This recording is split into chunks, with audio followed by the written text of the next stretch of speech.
So hey guys, this is Jayant and welcome to programming simplified. So guys, इस video के अंदर हम देखेंगे कि क्वालिफायर क्या होता है टाइगर हिल के अंदर। देखो, क्वालिफायर करता क्या है यहाँ पर। जब आपको किसी सेम क्लास की डिफरेंट डिफरेंट इम्प्लीमेंटेशन प्रोवाइड करवानी हो ना, देन आपको क्वालिफायर का ही यूज़ करना पड़ता है। देखो, अगर मैं छोटा सा एग्जाम्पल दूँ ना आपको। देखो, मैंने यहाँ पे कर रखा है, एक क्वालिफायर नाम का पैकेज क्रिएट कर रखा है और उसके अंदर एक क्वालिफायर्स डॉट केट नाम की फाइल क्रिएट कर रखी है।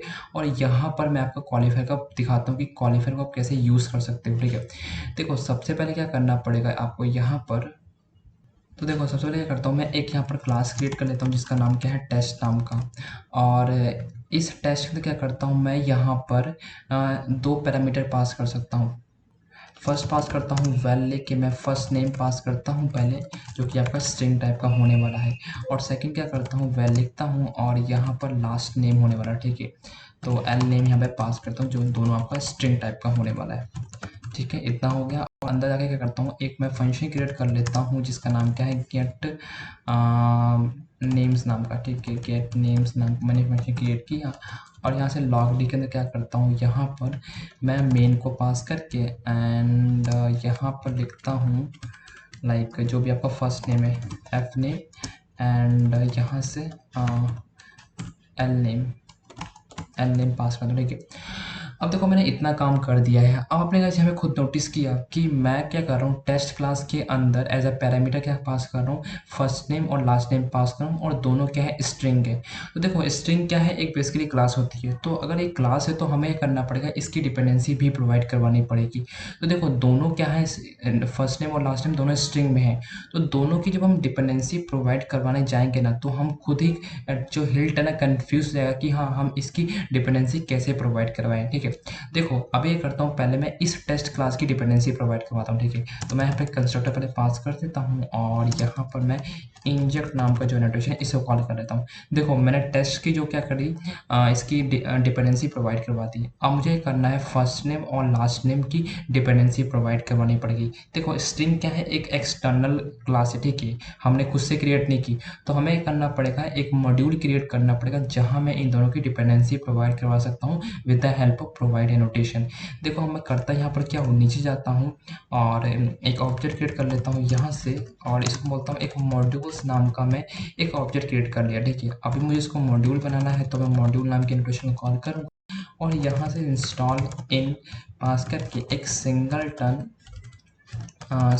कंपोनेंट को कॉल कर लेता हूँ यहाँ पर। तो मैंने यहाँ पर ये कर दिया, देखो इतना कर दिया। अब क्या करना है, मुझे इन दोनों की डिपेंडेंसी प्रोवाइड करवानी। ठीक है, तो मैं इसकी डिपेंडेंसी प्रोवाइड करता हूँ। मैंने तो यहाँ पे प्रोवाइड्स और यहाँ पे एक फंक्शन क्रिएट कर देता हूँ जिसका नाम क्या है, यहाँ पे प्रोवाइड्स एफ नेम नाम का। ठीक है, प्रोवाइड्स एफ नेम नाम का क्या करता हूँ मैं, यहाँ से एक फंक्शन क्रिएट किया और यहाँ सपोज मैं जयंत लिख देता हूँ। ठीक है, हमारा जो फर्स्ट नेम जयंत लिख दिया। ठीक है, और सेकंड करवाता हूँ मैं अपने लास्ट नेम के लिए, तो प्रोवाइड्स लिखा यहाँ से और फन पास करके प्रोवाइड्स और यहाँ पे एल नेम प्रोवाइड करवा देता हूँ। ठीक है, एल नेम मैंने यहाँ पे प्रोवाइड करवा दिया और ये क्या लेगा, यहाँ पर मान लो मैं कुमार पास करता हूँ। ठीक है, ये कर दिया। अभी देखो क्या है कि ये दोनों स्ट्रिंग है। ठीक है, ये जो दोनों फंक्शन है बेसिकली वो एक स्ट्रिंग को रिटर्न कर पा रहे होंगे।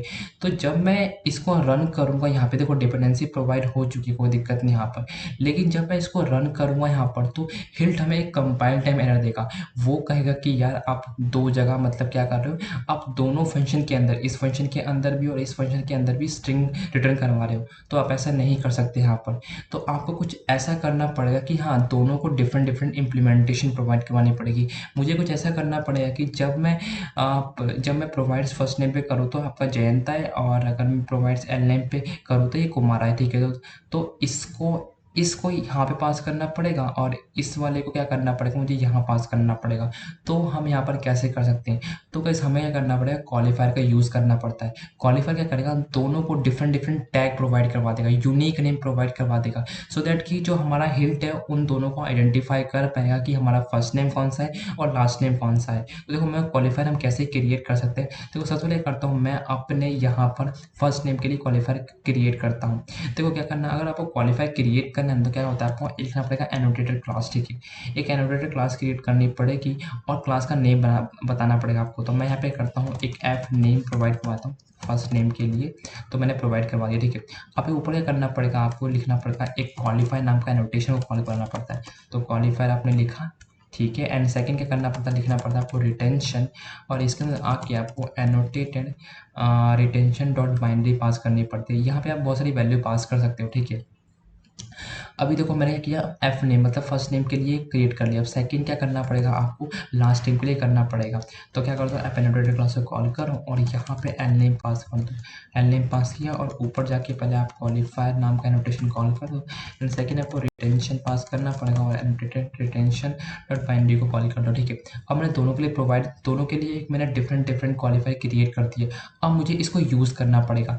देखो हम कैसे इसको यूज़ कर सकते हैं। यहाँ पे आपको यहाँ पे टॉप पे जाना है और यहाँ पर एट द रेट को कॉल करके और यहाँ से कर दो एफ नेम को यहाँ से कॉल कर दो। ये आपका फर्स्ट हो गया और सेकंड कौन सा है आपका, एल नेम हो गया, ठीक है। तो एल नेम को कॉल कर दो।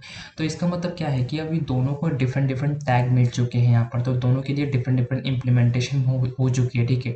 अब मुझे करना है, जब मैं एफ नेम पे जाऊँ तो ये हो और लास्ट नेम पे ये हो। तो देखो टॉप पे जाऊँगा ऊपर यहाँ से और यहाँ पर क्या कर दो आप सिंपली यहाँ पे देखो, पहले तो इसको ऐसे कर देता हूँ और अभी अगर टॉप पे जाओ यहाँ से और इस F name annotate F qualifier को एफ नेम क्वालिफायर को यहाँ पे कॉल कर लो और नीचे जाना है यहाँ से और इस एल नेम क्वालिफायर को यहाँ पर कॉल कर लो।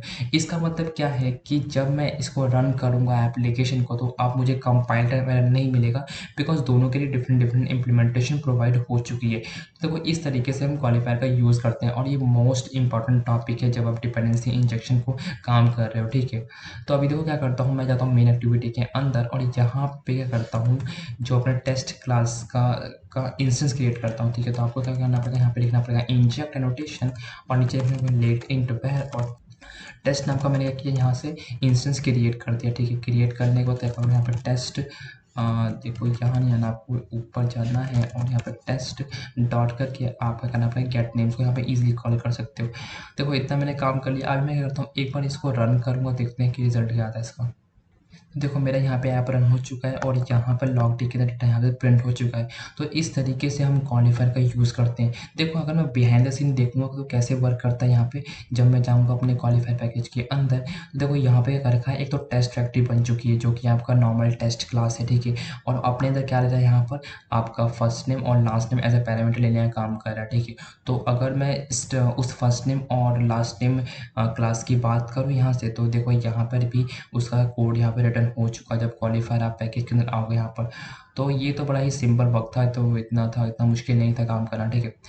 अच्छा अभी देखो मैं यहाँ पर क्या करने वाला हूँ, सपोज मान लो कि कुछ ऐसा कंडीशन आता है आपके पास कि आपको रन टाइम पे कोई फर्स्ट नेम और लास्ट नेम को पास करना पड़ेगा, ठीक है। देखो सपोज मान लो कि मेरे पास क्वालिफायर है ना यहाँ पर, तो मैं अभी तो क्या कर रहा हूँ कि जयंत और कुमार ऐसा मतलब अभी ऐसे ही मतलब मैंने डेटा पास कर दिया। अभी सपोज मान लो कि आपके पास कभी एडिट टेक्स्ट आता है तो वहाँ से डेटा को आपको पास करना है, तो वो कैसे पास करोगे। तो वही बहुत ज़्यादा सिंपल है गाइस, उसको कुछ नहीं करना होता आपको। देखो अगर जाऊँ ना यहाँ पे मेन एक्टिविटी के अंदर, तो मैं करता हूँ पहले यहाँ पर एक कंपेनियन ऑब्जेक्ट यहाँ से क्रिएट कर लेता हूँ, ठीक है। कंपेनियन ऑब्जेक्ट क्रिएट कर लिया और मैं जाता हूँ यहाँ पर लिखता हूँ वेल और यहाँ पर एफ नेम लिख देता हूँ, ठीक है। एफ नेम लिख दिया, ऊपर मान लो अपने जयंत लिख दिया यहाँ पर एफ नेम, ठीक है, लिख दिया। एंड वेल पास करके यहाँ से अगर आपको लास्ट नेम लिखना है तो आप यहाँ से लास्ट नेम नाम का वेरिएबल क्रिएट करके आपने ऐसा पास कर दिया, ठीक है। इस तरीके का पास कर सकते हो। आप भी क्या कर सकते हो, इस एफ नेम और एल नेम क्या कर सकते हो, यहाँ पर कॉल कर सकते हो। क्वालिफायर में जाओगे और इसकी जगह क्या कर दो, यहाँ पे हटाओ और यहाँ से क्या कर दो कि मेन एक्टिविटी से आप डायरेक्टली कॉल कर सकते हो यहाँ पर एफ नेम को और यहाँ पर आके तो मेन एक्टिविटी से क्या कर सकते हो, कॉल कर सकते हो, आप एल नेम को कॉल कर सकते हो। तो इस तरीके से आपका ईजिली वर्क कर जाएगा, ठीक है। जब मैं एप्लीकेशन को रन करूँगा तो आपका सेम रिजल्ट आने वाला है। तो आई होप गाइस कि आपको इतना क्लियर हो चुका है। अभी देखो क्या है यहाँ पर हमारे पास, देखो टाइगर हिल के पास क्या होता है कि बाय डिफ़ॉल्ट मतलब डिफ़ॉल्ट क्या होते हैं, कुछ इनके पास पहले से क्वालिफायर होते हैं। सपोज मान लो कि देखो इसके पास दो क्वालिफायर्स बाय डिफ़ॉल्ट होते हैं, एक तो होता है हमारे पास एक्टिविटी कॉन्टेक्स्ट होता है और एक होता है हमारे पास एप्लीकेशन कॉन्टेक्स्ट। जब आपको कॉन्टेक्स्ट या किसी कॉन्टेक्स्ट की डिपेंडेंसी प्रोवाइड करवानी हो तो आप क्या करो, मॉड्यूल में ना जाके ना उस एनोटेशन को कॉल करो सिंपली। अभी सपोज मान लो कि मुझे एक ना टोस्ट क्रिएट करना है, ठीक है। मैं चाहता हूँ ना कि इस फंक्शन के अंदर इस फंक्शन के अंदर क्या करूँ, मैं एक टोस्ट क्रिएट करना है काम को, ठीक है। तो मैं करता हूँ यहाँ पे लिखता हूँ टोस्ट डॉट मेक टेक्स्ट, और जो पहला पैरामीटर होता है आपका क्या होता है, कॉन्टेक्स्ट आता है, ठीक है। और सेकंड पैरामीटर मान लो कि हेलो लिख देता हूँ यहाँ पर, और आपका जो थर्ड पैरामीटर मान लो क्या होता है, toast dot make length short pass करके और डॉट शो करवा दिया, ठीक है। अभी ये कह रहा है कि जो ये टोस्ट है कि भाई मुझे एज अ पैरामीटर एक कॉन्टेक्स्ट चाहिए, तो मुझे कॉन्टेक्स्ट प्रोवाइड करके दो। तो मैं ये करूँगा, ऊपर जाऊँगा यहाँ से और एक वेल लिख के यहाँ से एक कॉन्टेक्स्ट देता हूँ, ठीक है। तो यहाँ पर एज अ कॉन्टेक्स्ट ये ईजिली रहेगा। अभी मुझे क्या करना पड़ेगा, कॉन्टेक्स्ट की डिपेंडेंसी तो प्रोवाइड करवानी पड़ेगी ना, समझे। कॉन्टेक्स्ट कि मैंने अभी तक कॉन्टेक्स्ट की डिपेंडेंसी प्रोवाइड नहीं करवाई। आप डायरेक्टली कर सकते हो, जब टेस्ट क्लास को कॉल करोगे अपने मेन एक्टिविटी के अंदर, तो यहाँ भी आप दिस पास कर सकते हो। लेकिन हम चाहते हैं कि मैं इसकी डिपेंडेंसी पहले से ही प्रोवाइड करवा दूँ, तो वो कैसे कर सकते हैं हम यहाँ पर। तो वही बात गाइस, बहुत ज़्यादा ईजी है, कुछ नहीं कर सकते। हिल्ट आपको पहले से ही कुछ एनोटेशन प्रोवाइड करवाता है। सपोज मान लो कि मैं चाहता हूँ ये कॉन्टेक्स्ट जो है ना वो सिर्फ एक्टिविटी के अंदर तक वैलिड रहे, पूरे एप्लीकेशन तक ना रहे, ठीक है। तो मैं कर सकता हूँ यहाँ पर आपसे एक्टिविटी कॉन्टेक्स्ट नाम का एक एनोटेशन होता है, इसको आप कॉल कर सकते हो। तो ये क्या करेगा, आपका एक्टिविटी तक से वैलिड रहेगा, ठीक है। और अभी देख लो एक और हमारे पास क्या होता है, हमारे पास होता है एक तो होता है एप्लीकेशन कॉन्टेक्स्ट होता है, ठीक है। तो एप्लीकेशन कॉन्टेक्स्ट का मतलब ये है कि ये पूरे एप्लीकेशन तक जब आपको चाहिए होगा ना कोई कॉन्टेक्स्ट, तो वहाँ पर आप एप्लीकेशन कॉन्टेक्स्ट पास कर सकते हो। देखो अभी मुझे क्या चाहिए, सिर्फ और सिर्फ एक्टिविटी कॉन्टेक्स्ट ही चाहिए, ठीक है। तो मेरे हिसाब से इतना काम हो चुका है। तो देखो जब मैं गेट कॉन्टेक्स्ट यहाँ पे कॉल करूँगा, यहाँ से गेट नेम यहाँ पे कॉल करूँगा, तो इसके अंदर से क्या होगा, एक टोस्ट यहाँ पर जनरेट हो जाएगा, ठीक है।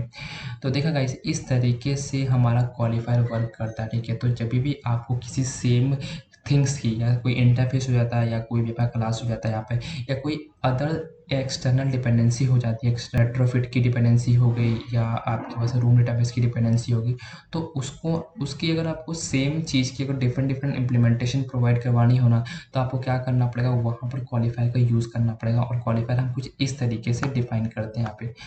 तो होप गाइस कि आपको क्लियर हुआ होगा कि हाँ क्वालिफायर क्या होता है और हम इसको कैसे क्रिएट करते हैं।